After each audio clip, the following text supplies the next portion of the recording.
Assalomu alaykum hurmatli do'stlar. 137-mavzu nurlanish va yutilish spektrlarini ko'rib chiqamiz. Bu juda ham qiziqarli mavzu. Nazariy ma'lumotlarga juda ham boy bo'lgan mavzu hisoblanadi. Mana bu moddani spektrlariga ko'pchilik ikkilanadi. Misol uchun osh tuzi qanaqa spektr chiqaradi, geli qanaqa spektr chiqaradi, qizigan oltin qanaqa spektr chiqaradi, ikkilanadi ko'pchilik. O'shani qisqacha va lo'nda qilib tushunarliroq usulda tushuntirib berishga harakat qilaman. Innova kitobi bo'yicha 137-mavzu nurlanish va yutilish spektrlarining ichida spektr turlari, elektromagnit to'lqin ketma-ketligi, to'lqinlarni uzunligini kamayish tartibida joylashtiring, o'sish tartibida joylashtiring deganlari bor. Ultrabinafsha nurlar, infraqizil nurlar. Shular haqida gaplashamiz. Demak, birinchisi spektr turlari. O'zi har qanday modda o'zidan elektromagnit to'lqin chiqaradi. Bunda hali yozgi kunida temirga qarasangiz, bijirlab issiqlik chiqadi, to'g'rimi? Quyosh mana temir quyosh tushyapti, bunda soyasiga, mana bu soyasiga qarasangiz yozgi kunida, mana soyasi turibdi-yu, mana qimirlayapti.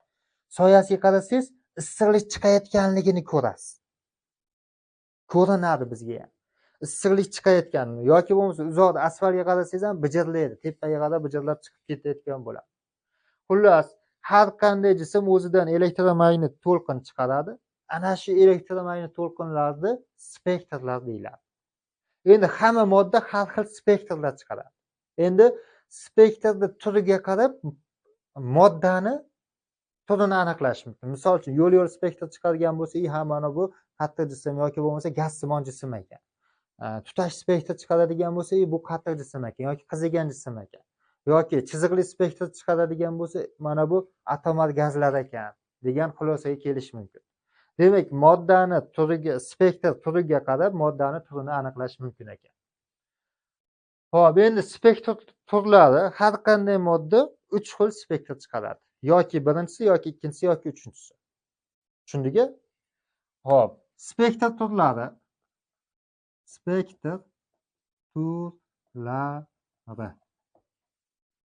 3 xil. Birinchisi chiziqli, ikkinchisi yo'l yoki polasali deyiladi. Polasali. Uchinchisi tutash. Boshqacha nomi uzluksiz. Endi ba'zi kitoblarda uzluksiz, ba'zi kitoblarda tutash spektr deydi-da. Demak, spektr turlari 3 xil ekan. Demak, chiziqli, yo'l tutash. Bularni bir-biridan farqlashtirishlar osonroq yo'lda mantiqiy fikrlash orqali chiqarib beraman. Chiziqli spektr degani, qarang, moddani molekulasida bitta atom bo'ladigan bo'lsa, misol uchun mana molekulaning ichida bitta atom bor. Tasavvur qilyapsizlar, bitta katta molekula ichida bitta atom bor. Misol uchun, geliy gazini molekulasi atom holatda. Yana bir atomli gazlar bor. Geliy, neon, argon, kripton. Ana shu gazlar bir atomli hisoblanadi. O'shalarning molekulasida bitta atom bor. Tasavvur qiling. Mana bu o'sha geliy gazidan spektr chiqyapti, bitta molekula chiqib ketyapti deb tasavvur qilsangiz, ana shu molekula bitta chiziqda chizib chiqib ketyapti. Demak, buni spektr chiziqli ekan. Mana bu molekula ham bitta chiziq chizib chiqib ketyapti. Tasavvur qilyapsizlar-da, bitta molekulani olib turib, mana buni molekulani tasavvur qiling, mana bu uchidagi bitta atom. Shunday chiqib ketyapti, mana o'zidan chiziq chizib chiqib ketyapti. Bir atomli bo'lsa, bitta atom bo'lsa, bitta chiziq chizadi, demak chiziqli spektr. Demak, chiziqli spektrlarga bu atomar gazlar kiradi ekan. Atomar gazlar chiziqli spektr chiqaradi. Bunga geliy, argon, neon va hokazo bir atomli gazlar nima ekan? Chiziqli spektr chiqaradi ekan. Endi yo'l spektr. Yo'l spektr bular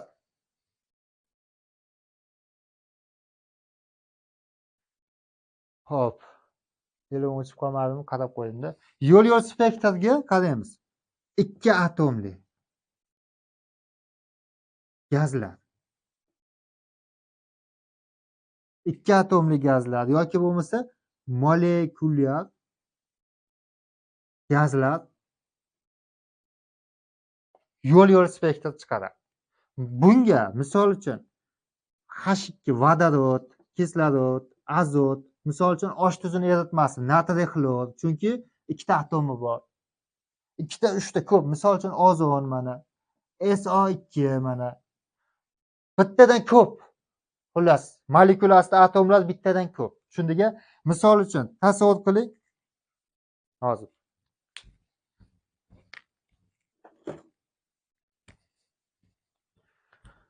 Xo'p, qaraymiz. Mana bu molekulasida ikkitadan atom bor. Tushundingmi? Mana bitta vodorod molekulasini oladigan bo'lsak, ikkita atomi bor. Mana shu molekula tepaga chiqib ketyapti, o'zi bilan ikkita chiziq chizib chiqib ketyapti. Bu 3 ta atom deb oladigan bo'lsak, misol uchun mana bu gaz 3 ta atomni o'zi bilan 3 ta chiziq chizib chiqib ketyapti. Bu qanaqangi ko'rinyapti sizga? Yo'l-yo'lmi? Palasalida, to'g'rimi? Mana yo'l-yo'l spektr.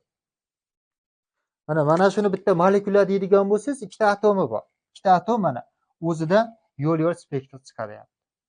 3 atomli 3 ta chiqaradi. 4 atomli 4 ta chiqaradi. Umuman olganda yo'l-yo'l spektr chiqaradi. Tushundingmi? Xo'p. Endi yo'l-yo'l spektrni tushundinglarmi? Misol uchun mana kislorod qanaqa spektr chiqaradi? Kislorod bunday qaraysiz. Necha atomli? 2 atomlimi? Demak, yo'l-yo'l spektr chiqaradi yoki palasali. Bir xil ma'noga ega. Endi tutash spektrlar. Tutash spektrlar bu qizigan yoki qattiq jismlar. Qattiq jismlar. Misol uchun temir, xullas metallarda, tushunilingmi? Oltin va hokazo. Nima uchun tutash spektr yoki qizigan? Misol uchun natriy xlor juda ham issiq qilib qizdiradigan bo'lsangiz, har qanday modda qiziganda kengayadi, to'g'rimi? Mana bular kengayadi. Mana bular kengaygandan keyin bular bir-biriga tutashib ketadi. Mana tutash spektr. Qizigan jismlar demak tutash spektr chiqaradi. Mana bu 4 ta spektri bor. Qizigandan keyin bular bir-biriga tutashib ketadi. Tushundingmi? Endi qattiq jismlarda misol uchun mana bu qattiq jismni molekulalari juda ham, atomlari juda ham zid joylashgan. Mana shular o'zidan spektr chiqarayotganda hammasi bir-biriga tutashib ketgan. Uzluksiz ravishda chiqarib turadi. Mana uzluksiz ketyapti. Mana shu demak tutash uzluksiz spektr. Demak, mana bu joyga e'tibor qaratasizlar. Qizigan yoki qattiq jismlar o'zidan tutash spektr chiqaradi.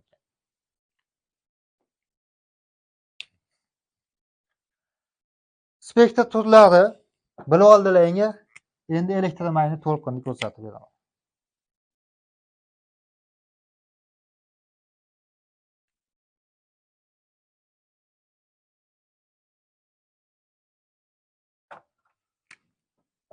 Hop. Elektromagnit to'lqin. Eslab qolinglar, lambadani kamayish tartibida yozyapman.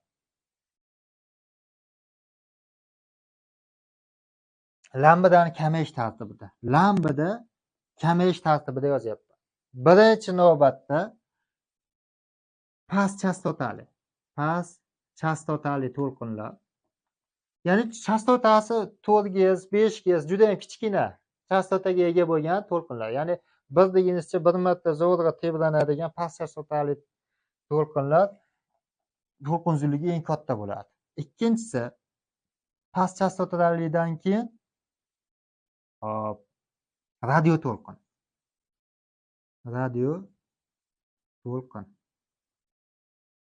Uchinchisi radio to'lqindan keyin infraqizil.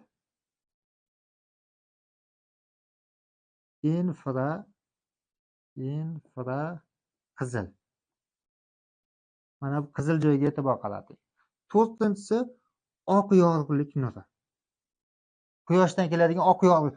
Oq yorug'likning o'zi ham 7 taga bo'linib ketadi. necha bo'ldi? 1 2 3 4 5 6 7. Qarang, infraqizilga qizili yaqin bo'ladi. Qizil, kamalak ranglarni yozib chiqyapmiz. Zarg'aldoq, sariq, yashil, havorang, ko'k, binafsha.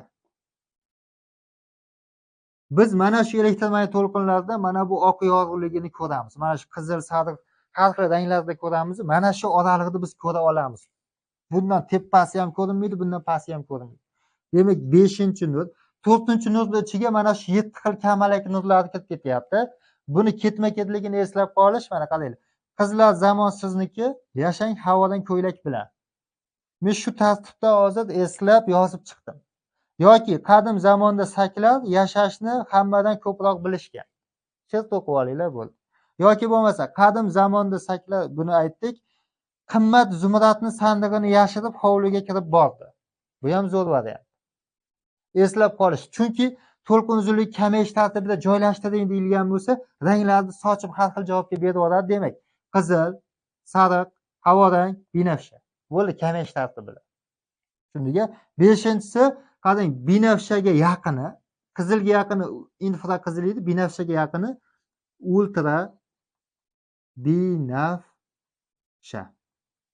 Ultra binafsha bo'lsa, undan keyin rentgen nurlari. 7-si chastotasi eng katta nurlar, bu gamma nurlar. Bularning hammasi ko'ndalang to'lqin hisoblanadi. To'lqin uzunligi kamayish tartibida bo'lyapti. Tushundingizmi?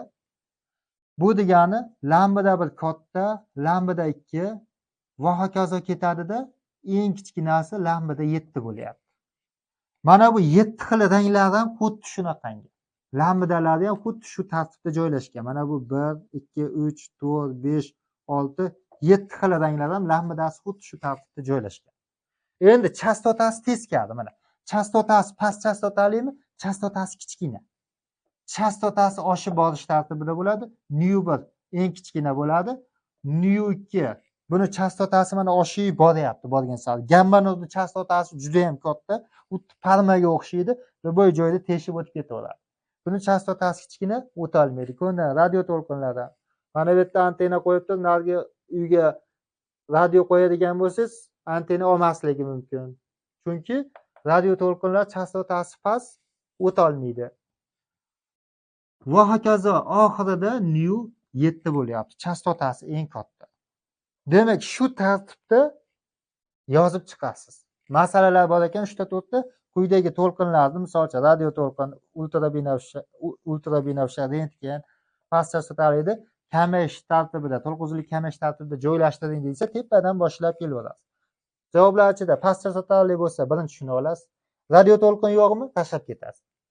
Keyin past chastotalidan keyin ultra infraqizil, keyin oq. Oq yo'qmi? Buni tashlab ketib ultra binafsha. Rentgen yo'qmi? Rentgenni ham tashlab ketasizda, gamma nurlar. Bo'ldi, shu tartibda to'lqin uzunligi kamayish tartibida bo'lyapti. Elektromagnit to'lqin hammasi ko'ndalang to'lqin hisoblanadi. Mana bu oq yorug'lik to'lqin uzunligi qaranglar. 380 dan 780 nanometr oralig'ida bo'ladi. Mana shu diapazonda oq yorug'lik nurlar ketadi. 380 to'lqin uzunligi kichkina ekan, demak binafshaga to'g'ri keladi. Infraqizillarga 780 ga to'g'ri keladi. Demak, qizil nurniki 780 atrofida bo'ladi. 780 dan 1000 nanometrgacha infraqizil bo'ladi. Misol uchun mana 780 dan kattasi 1000 nanometr oralig'ida infraqizil bo'ladi. Savolda kelishi mumkin, infraqizil nurlarni to'lqin diapazonini toping desa, 780 1000 nanometr oralig'ida. Yoki ultra binafshaniki nanometrda oladigan bo'lsak, 0 bunday bo'ladi. Nanometrda 10 nanometrdan 380 nanometr oralig'ida bo'lishi mumkin. Endi buni mikrometrga o'tkazib qo'ygan bo'lishi ham mumkin. Shunga ultra binafsha. Xo'p, endi ultrabinafsha nurlarga bir yo'la shu yerda ultrabinafsha infraqizil. Ultrabinafsha nurlarga shu yerda o'zida nazariy ma'lumot berib ketaman, chunki savollarni ichida bor ekan. Ultrabinafsha quyoshdan keladigan nurlar hisoblanadi. Bizni ko'zimizga ko'rinmaydi, ko'zga ko'rinmaydigan, lekin sog'liq uchun zararli bo'lgan, endi ba'zi foydali tomonlari ham bor, ko'proq zararli bo'lgan nurlar hisoblanadi. Bu ultrabinafsha nurlar teriga tushganda terini qoraytiradi. Tog'ni tepasiga chiqqaningizda quyoshga yaqin bo'lganligi uchun ultrabinafsha nurlar ko'proq tushadi sizni tanangizga. O'shaning uchun tog'ga 2 kunga chiqib ketsangiz ham darrov qorayib kelasiz. Pastda, tog'dan pastki joylarda ultrabinafsha nurlari nisbatan kamroq bo'ladi. Keyin ultrabinafsha nurlar quyoshdan kelayotib yerda atmosfera, ya'ni kislorod bilan reaksiyaga kirishadi, ozon qatlamini hosil qiladi. Ozon qatlami quyoshdan kelayotgan ba'zi ultrabinafsha nurlarni o'zida saqlab qoladi. Ya'ni quyoshdan keladigan zararli nurlarni yerga o'tkazmaydi. Xullas, ultrabinafsha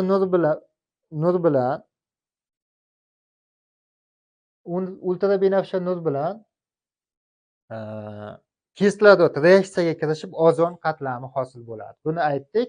Endi infraqizil nurlar bu qizigan moddalar o'zida infraqizil nurlar chiqaradi. Hali kameralarda bor, qorong'ularda ham nima qizil nurlar, qorong'ulikda kamerani tasvirini ko'radigan bo'lsangiz, hamma joy qizil fonda rasm chiqadi, to'g'rimi? Infraqizil nurlar yoki bo'lmasa spektrlarda ham ko'radigan bo'lsangiz yoki bo'lmasa kinolarda hali hayvonlarni ko'zidan olib video qilib beradi-yu, anaqa kadr qilib beradi. Hayvonlar odamlarni qizigan holatda ko'radi. Ya'ni qizil, sariq aralash. Qanchalik hali qo'rqayotgan bo'lsa, qizil issiqligi oshib ketib ko'rinadigan bo'lsa, ko'proq qizil rangda ko'rinadi. Xullas, infraqizil nurlar qizigan moddalar infraqizil nurlar chiqaradi. Biz buni ko'rmaymiz. Bizga faqat mana bu nurlar ko'rinadi. Demak, 137-mavzu nurlanish va yutilish spektrlari mavzusi shular.